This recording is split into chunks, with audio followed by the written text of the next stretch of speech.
First of all, thank you for participating in last month's professional development meeting that focused on developing, extending, and engaging ways to increase global awareness and competence.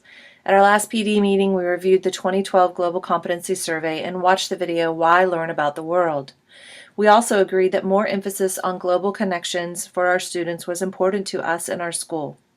In particular, many of you identified our new relationship with our two new sister schools in Suzhou, China, as an important reason to make more of these global connections explicit in our content areas. The equity team has been asked to explore ways that not only increase our relationships with our sister schools in China, but also to address concerns regarding a lack of global awareness in our current curricular policies.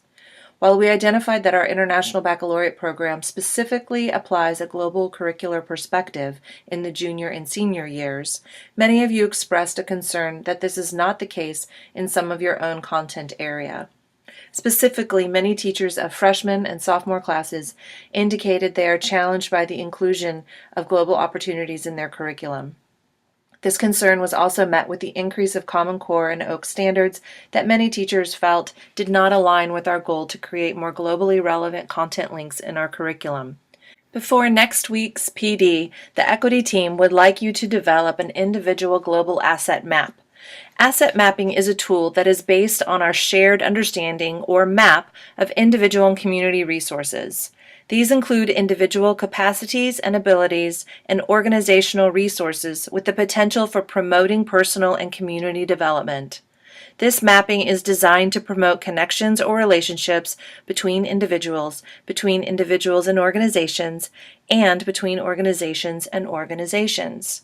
Basically, it is to map out individual and communal resources and network these to other resources. Global assets include resources that create opportunities that incorporate and enhance curricular efforts to teach about global competency and global awareness. The purpose of this map will be to identify local resources and develop a localized network within our school community. The following example is based on my individual global asset map.